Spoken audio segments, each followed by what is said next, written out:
Hello everyone, welcome to the Africam show. It's me, Shala, ready to take you on an adventure through the African wilderness via our wonderful cameras.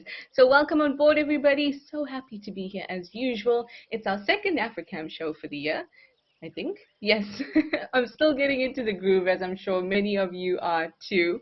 And we're starting off looking at some lovely impala and what looks like a woolly neck stork in the background. Now, for me, this wet season has just really been about abundance, like truly been about abundance. And everywhere we've looked at the cameras just before we start the show, it felt like there was something happening on every single one of them. So I'm excited for this show. And I say, I mean, we always look at the cameras and there's always something interesting happening, but I say that with such enthusiasm because many a time before a show, we've looked through the cameras and there's not much happening, and I think to myself, my goodness, what am I going to talk to you about now? But nevertheless, we always have a wonderful time because we get to chat even if there isn't a lot happening on our cameras, because we are, of course, live and interactive, so you can send through questions and comments. But this time we certainly do have a lot going on. So the wet season for me, if you're unfamiliar with the wet season, at least in southern Africa, our summer is our wet season for the most part. Where I live in the Western Cape of South Africa, summer is the dry season, and I will decline to complain about the weather in the Western Cape this afternoon. But I'm happy that I can explore what the weather looks like in other parts of southern Africa today. Now these impala look like they're having a wonderful time, just chomping away. Impalas are mixed feeders, so basically that means they're really good at surviving across the different seasons, because once the grasses die down in the dry season, they can move over to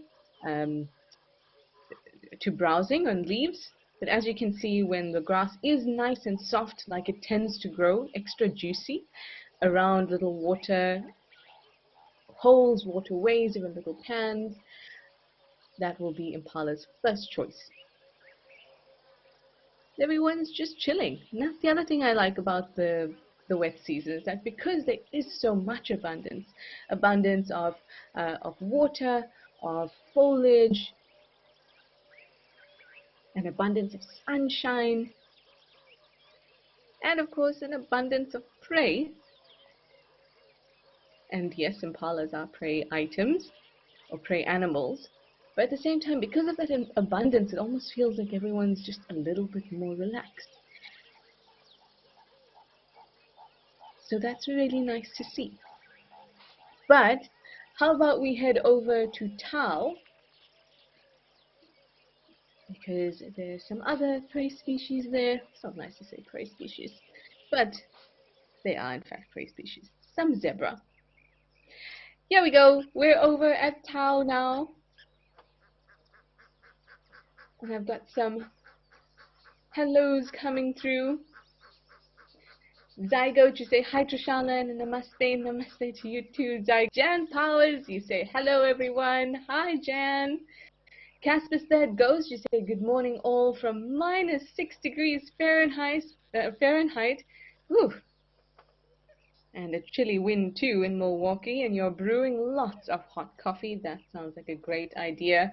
Aussie Jan too, I know exactly what you're up to. You say good afternoon all, and of course a coffee break. Aussie Jan too, you know, I was thinking about you recently, and I thought to myself, you stay up late for these shows, and then you're also having coffee. Maybe that explains how you managed to stay up late. Andy, you say, this is a cool place to be. Good afternoon, everyone. It is a cool place to be. A nice space carved out for all us wildlife enthusiasts and access to so many different cams. It is a very cool place. April Owl, you say good morning with your coffee and vanilla soy milk in hand. Very nice. From snowy cold Connecticut, and you're happy to be here. Very nice, April Owl. While I am partial to milk, cow's milk, I do enjoy a vanilla soy milk with my coffee as well. Very nice. Bridget McKenney, you say, hi all. Oh, you have some bad news. You had to put your boy to sleep on Monday. Bridget McKenney, we are definitely sending you our condolences, and we just sending you all our best wishes. Oh, I'm sorry. Hopefully this little lamb can put a smile on your face and you can escape into the African wilderness for a little bit. But you're in our thoughts, Bridget. Cuddlefish 45, you say, hello, little late, but you remembered and you didn't have to write a reminder even. Woohoo! Last week you just made it in time, Cuddlefish. I'm glad that you didn't need a reminder this time. Now, the majority of impala ewes or females would have dropped their lambs by now, 16th of Jan, but I was seeing a few rounded bellies a little earlier. But unless you're in person, it's very, very difficult for you to actually tell.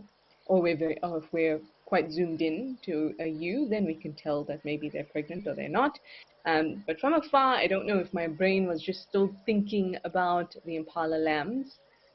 That's why it was thinking, or I had a bias towards some of the females still looking a little rounded. Yeah, pretty sure that was a bias. So we see one little lamb that we were focused on earlier in the bottom right-hand corner.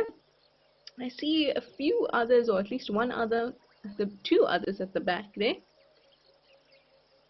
When they lie down in this long grass, sometimes all you can see is just their little ears moving about.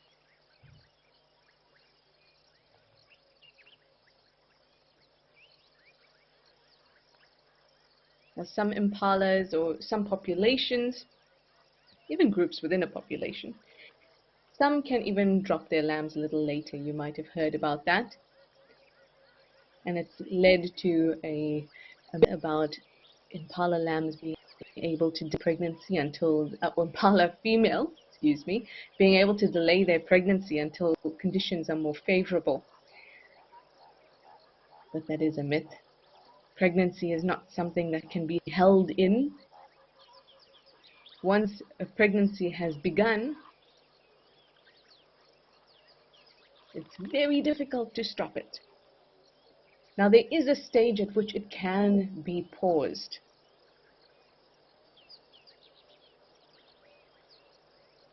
But it's a very, very, very early stage. In fact, it's likely that many mammals do that. At least it's recorded in about 100 different mammals, where they can engage in this, what's called a diapause, where at the blastocyst stage, that's at the very, very, very early stages of an egg being fertilized.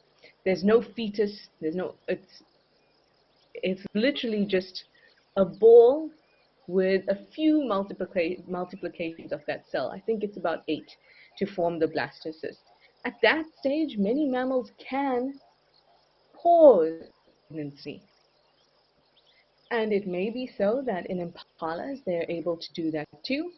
But they cannot hold in a pregnancy. They cannot go along 4 months and then suddenly decide, nah, let me use my tail to physically hold in the pregnancy.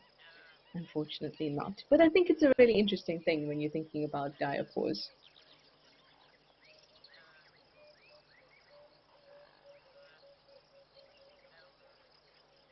Cuddlefish 45, you say it's like 9 a.m. here.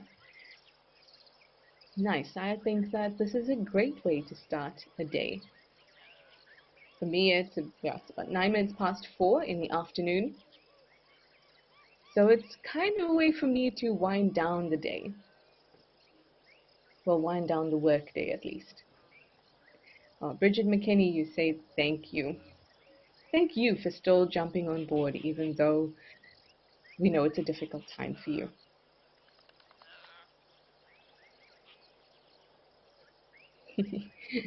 I just heard that strange call we often hear between impala mums and their little calves or lambs. It sort of sounds like a Oh, that's my best impersonation. That's the best you're gonna get. Better than my bird calls, though, I tell you that.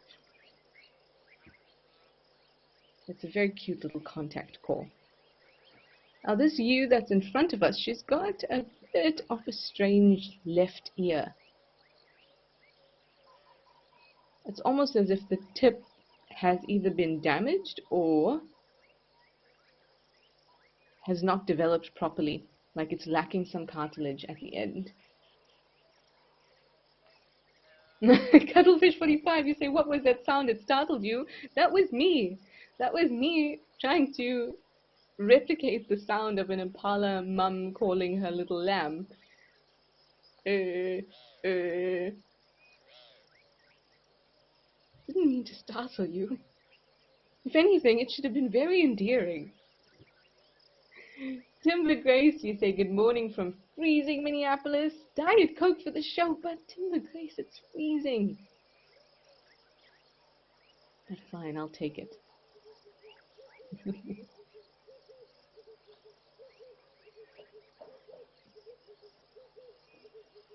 Alright, let's head over to some more impalas over at the Victoria Falls waterhole. Remember that we've got those two new cams at Victoria Falls, the sky cam that's a little higher up, and then the waterhole cam that's a little further down here. Got some impalas and a marabou stork. No, they're not frozen in interest. That was just the cam. I really enjoy watching this camera because, one, it's beautiful. The colors here at Victoria Falls are really the colors of summer. So many different shades of bright green. But the thing that really fascinates me is, and we've spoken about this over the last couple shows, is the vulture feeding that happens in this area. And if you have questions about that, go ahead and ask them. But we did discuss it in some depth. Ooh, a little bit stuck. We might have to move away. There we go, back to Tau. But what I really love about the Victoria Falls cams is being able to watch vulture behavior and also be able to see so many different types of vultures. So keep an eye out on that cam.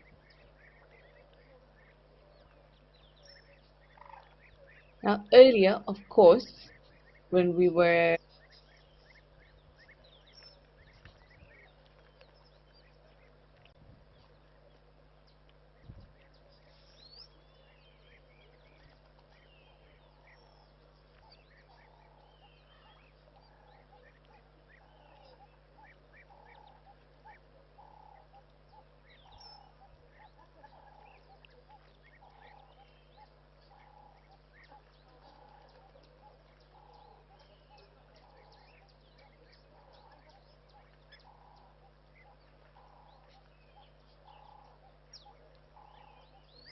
territorial males, but that's unusual for impala, or rather I say that's not the usual groupings. Usually impalas are very chilled. They just form mixed herds. They come and go as they please. Sorry, something just caught my eye. But maybe I am just thinking I'm seeing a chameleon when I'm really not. Come on, Trishala, you're not that good. Not going to be able to spot a chameleon. But just this, there was a little green movement just in front of the impala. Maybe if we get a little closer, we can see. So what I was getting at with the herds is that at the moment they're pretty much split up again.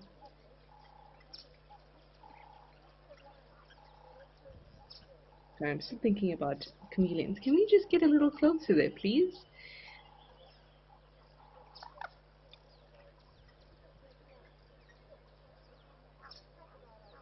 I know it's probably just a tuft of grass, but it moved in a way that made me feel like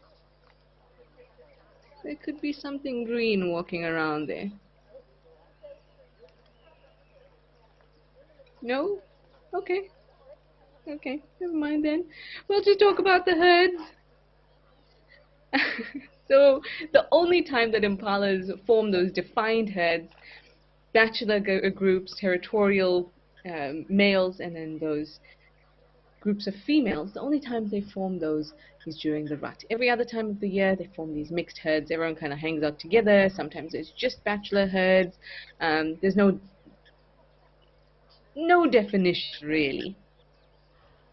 And even though calves would have been dropped, or lambs would have been dropped now, or over the month or so, that does tend to mean that more females hang out together and more lambs are forming nurseries. But even so, it's not well defined. Okay, guys, I feel like I'm seeing chameleons everywhere. What is happening?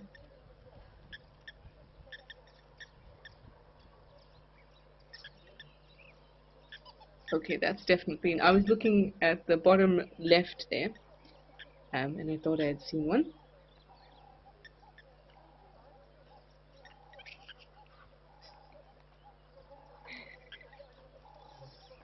So I was just looking right on the right-hand corner there. Nope, it was not. It was a tuft of grass. So recently I went on a little walkabout in a nature area, not really a reserve, more like a cordoned off space or protected space.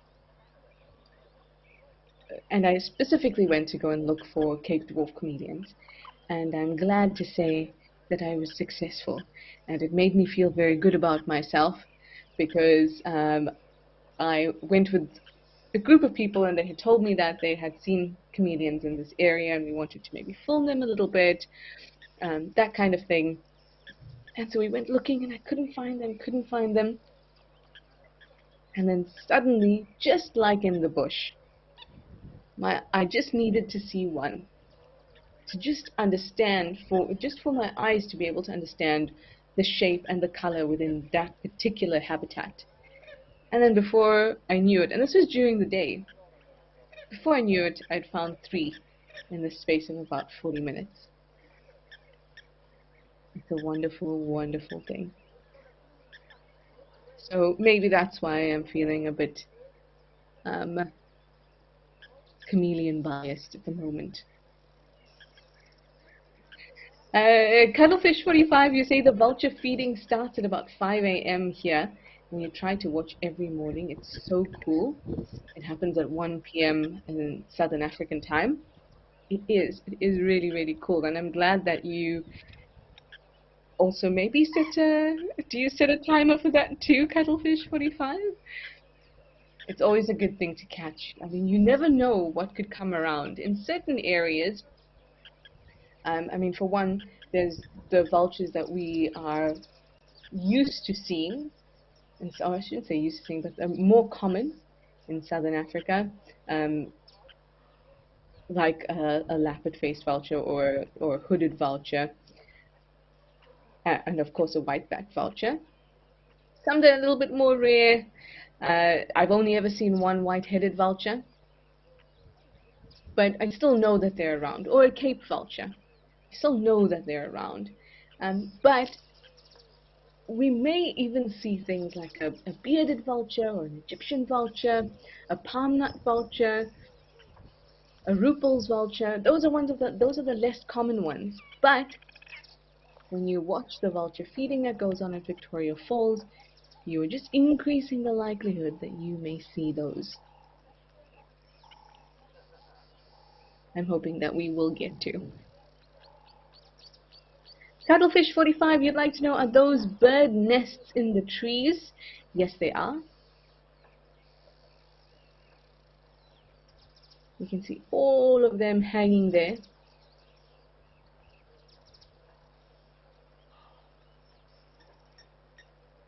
Now those look like village weaver nests.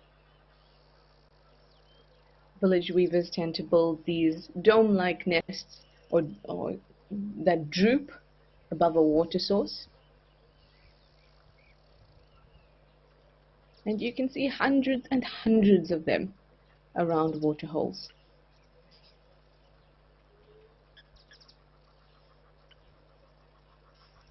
You can even see one on the left of the screen in the tree.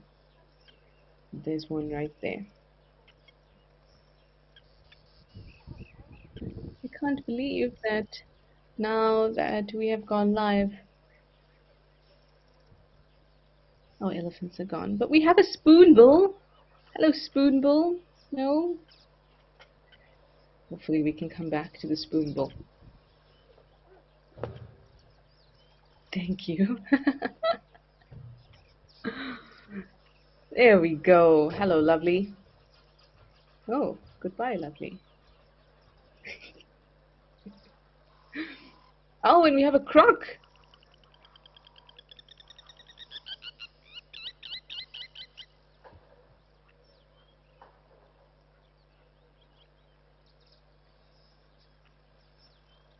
Doing a bit of a scan around. Maybe we'll see some elephants before we get a little deeper into the croc that was lying there, but that spoonbill especially.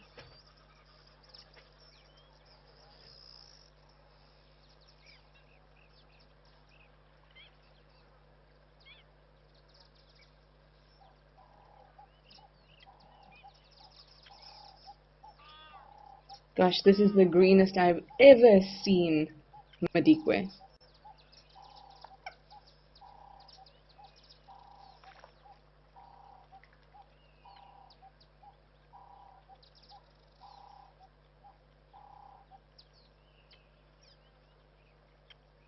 Yeah, we're just having a closer look at those nests, those village weaver nests.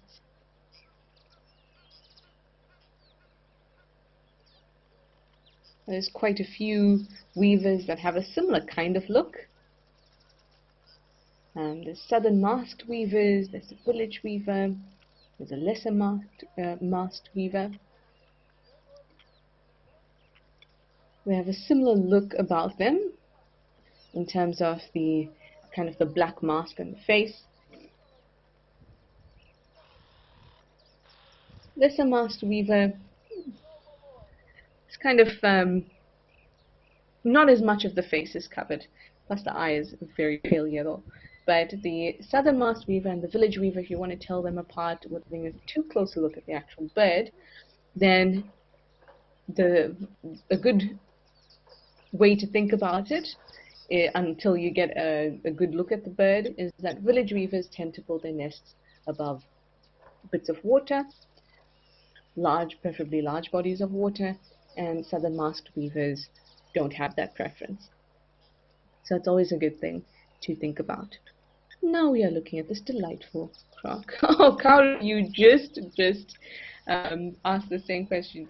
You said it's hard to tell the difference between village weaver and southern masked weaver nests. How do we tell the difference between the two? As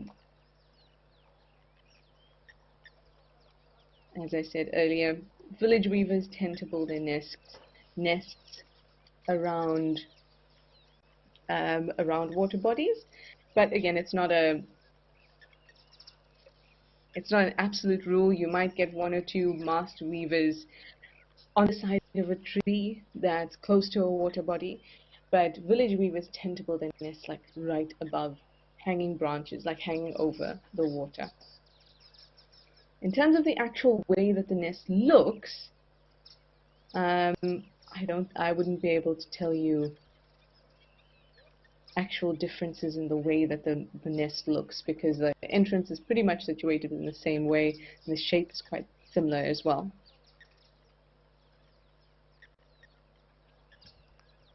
If you're looking at the bird itself, then village weavers are a little bit larger than southern masked weavers, and then southern masked weavers have more of a plainer back, I should say, compared to village weaver, which is a little bit more blotchy. But again, those are things you have to have a clear view in order to tell those birds apart.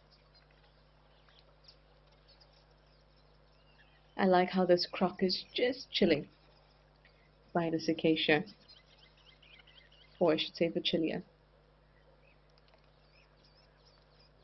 You can see that it's fairly overcast. Temperatures are probably really warm, but isn't a whole lot of sun out at the moment. Not that crocs do too much else. So interestingly, I was reading about certain relationships. I do really enjoy talking or learning about evolutionary relationships, and particularly shared adaptations, because it just allows me to kind of put pieces together to form a better image of a particular class of animal, or form better ideas about an entire group, not just individuals. And I think that's really important. And whenever people ask me about learning, how do you start learning about wildlife, and how do you make sure you have a good foundation for learning about anything in nature, really, not just wildlife, maybe plants, fungi. I suppose that is all wildlife, but it's not what we think about when we say wildlife. And the best way to start is by looking at big groups. What are characteristics that mammals have? What are characteristics that reptiles have, birds have? What are the relationships? Because those things are reliable regardless of the specific species you are looking at. Anyway, I happened to come across something interesting, which I thought was strange that I hadn't come across it previously. So birds breed in a way that's called unilateral breathing. And that means that when they breathe in, air sacs around their lungs fill up. So when we breathe in, we all breathe in, and then we breathe out, which means that we empty the oxygen from our lungs. So there's a point when our lungs are not filled up with oxygen. There's no oxygen available to it. Obviously, we have adapted to this. That's fine for us. But with birds, they are only ever filling up those sacs.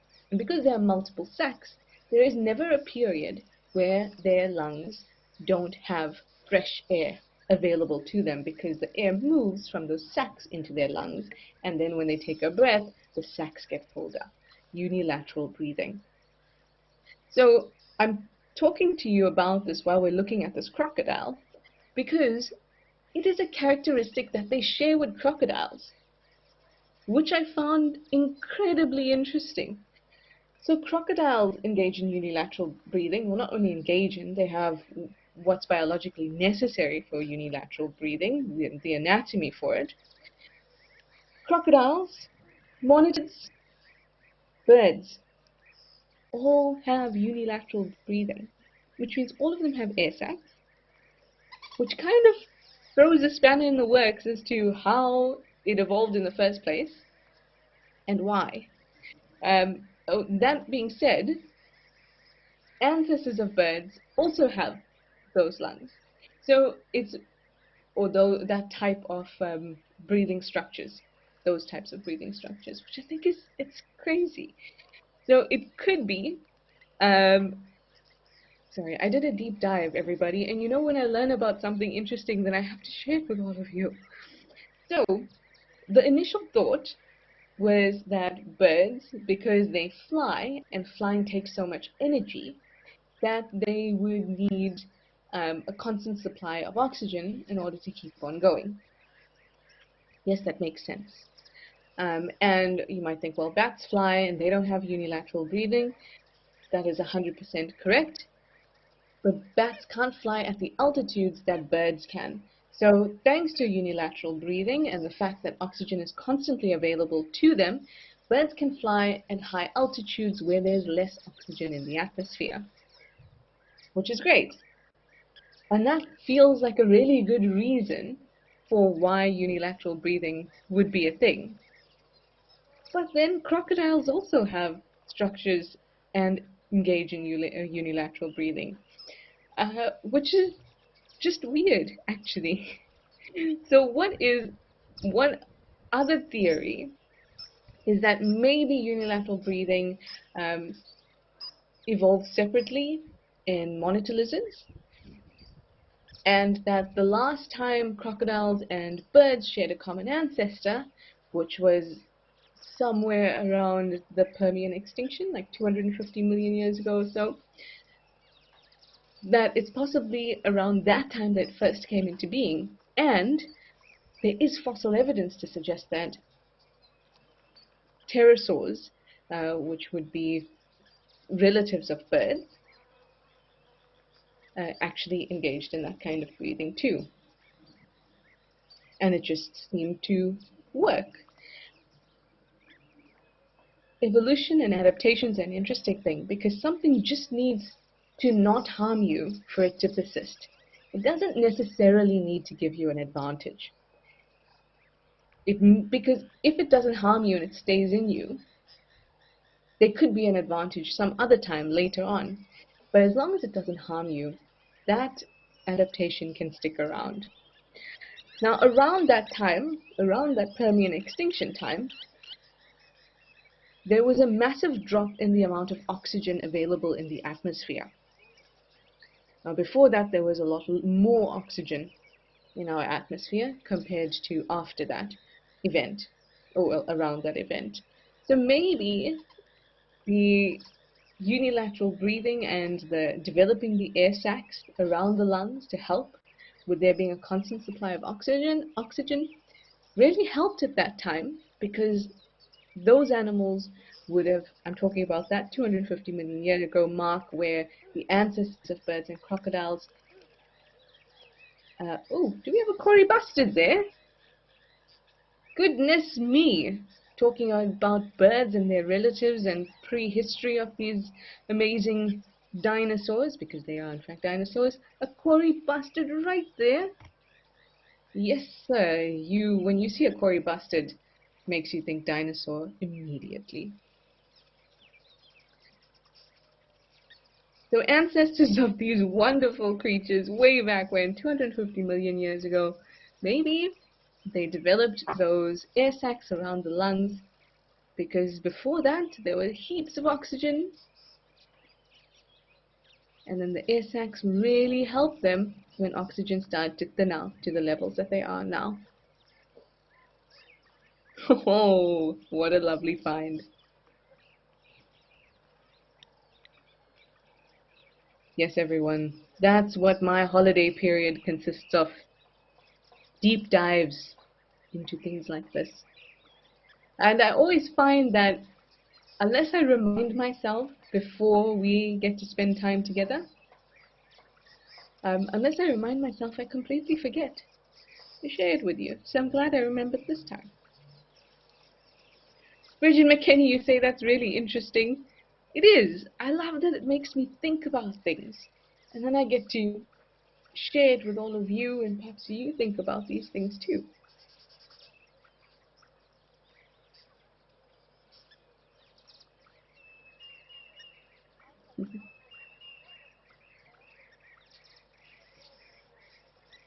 Got some Egyptian geese, as usual.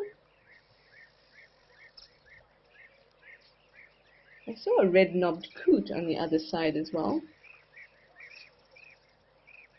Some knobbed ducks here. Looks like knobbed ducks. Yes.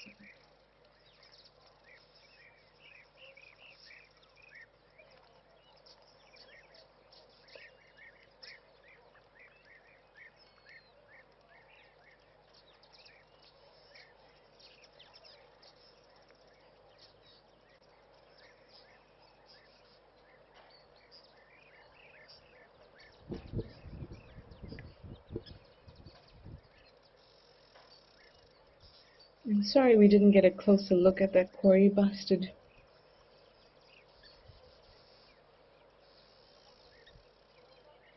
Such a bird.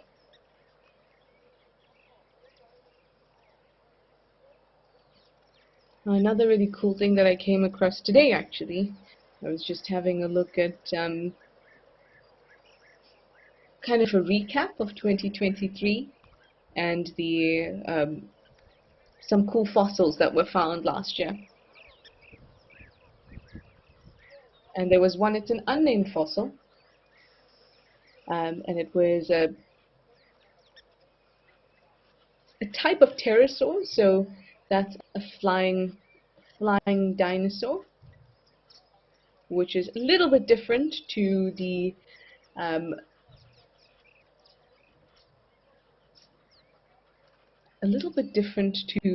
relatives of current birds, which were not pterosaurs. They were just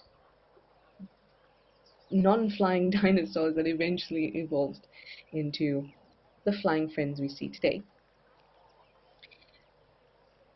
But waterfowl, so ducks, geese, things like that, we call them anseriforms.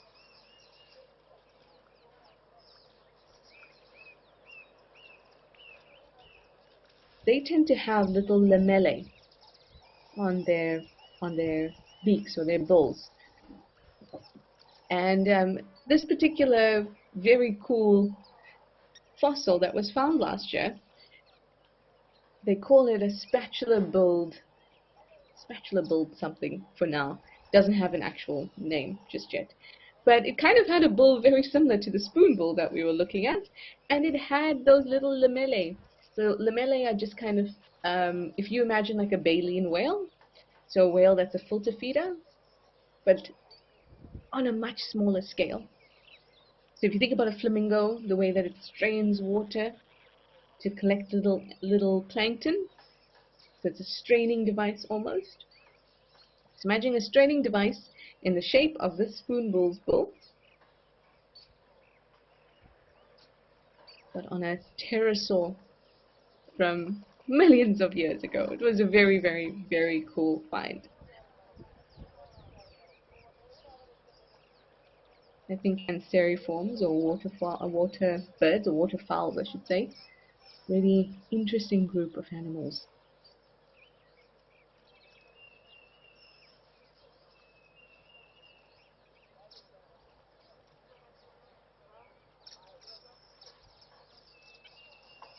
While most birds have cloacas, so they don't have external reproductive parts, external male and female genitalia, with anseriforms or waterfowls like ducks and geese, you actually do get them. Males with some exceptions, but the majority of anseriforms, the males actually have penises. Very interesting little group of birds. And I'm sure now with the discovery of that fossil, maybe it can shed even more light on the adaptations involved with those little lamellae structures along the bill of so many waterfowl, like those Egyptian geese. Now, when I say lamellae, I mean like with waterfowl now, those, apart from a few, those are really reduced structures, but they also need to be very, very small because they're straining out very tiny creatures.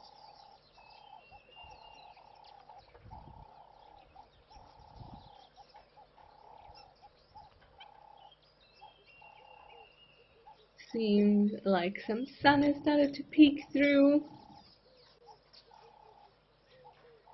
Diederik cuckoo calling way in the distance. Wait to see if we can hear it again.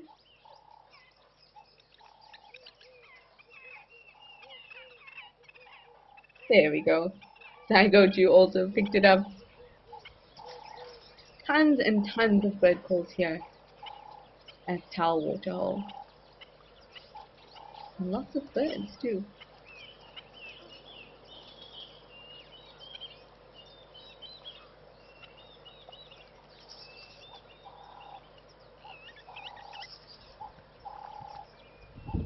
There you go. You've all been the victim of my deep dive.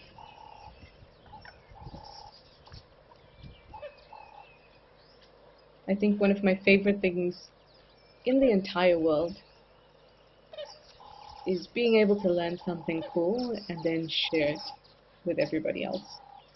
Not everybody else, Usually, well, lots of people don't care, but I think you guys do. That makes me happy.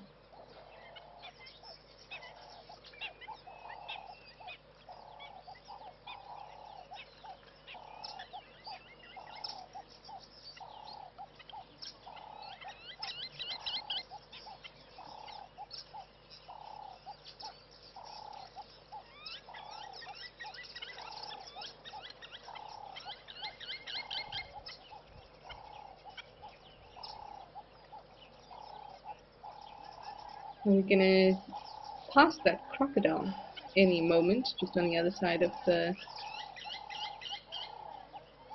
chilia there. Ooh, some branches moving about. What could it be?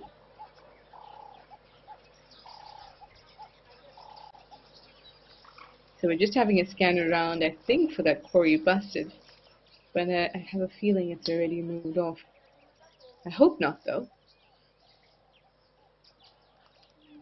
Karu, you'd like to know, can birds get hiccups? That is an interesting question. That is a very interesting question. I should outright state that I don't know the answer, but my gut feeling is no. I'm thinking. Now,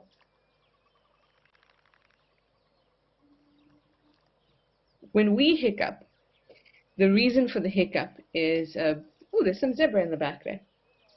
The reason for the hiccup is that there's a kind of a muscular spasm in our diaphragm, right? Now, as far as I know, birds don't have a diaphragm, because when they, I mean, thinking about now, when we're talking about their breathing and the way that they fill the air sacs, as far as I know, they don't have a diaphragm, and instead, when they breathe in, inhalation, so interestingly, when we inhale, it's not just the movement of the breath into us that expands. We have to move our diaphragm and expand the ribs, and that's what pulls air in. I know it feels counterintuitive. You think that, oh, but I just suck up the air and then I fill up my lungs. Not as simple. But for birds, the mechanism of filling up the lungs happens completely, or filling up the air sacs, now that we've learned, completely happens by expanding their chest and their kind of that whole cavity. They don't have a diaphragm, so I'm going to say that they don't hiccup.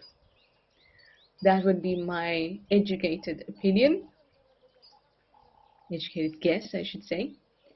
But tune in next week, for I will reveal, after doing a deep dive, thanks to Karu, whether birds hiccup or not. Now, I've had a similar question often with sneezing. Can this animal sneeze? Can that animal sneeze? Etc. And if that apparatus is there, then a particular fault with it, irritation or even mutation, can definitely happen. So if an animal has a pair of lungs with a direct line out of the lung to the mouth, then they can definitely sneeze. So birds, or I should say mammals, if they have a diaphragm, I would assume they'd be able to hiccup. If you don't have a diaphragm, can't make that assumption.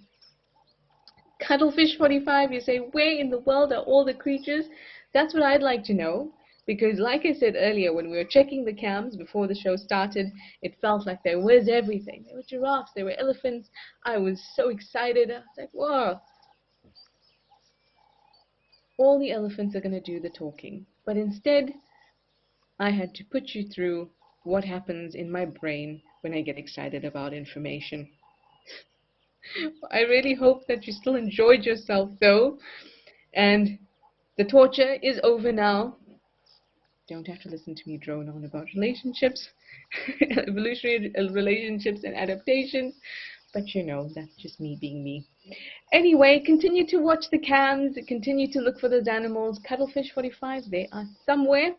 all just hiding amongst the dense abundance of the bush in this season. Anyway, everybody, I'll see you on Thursday or on Tuesday next week. Have a good one.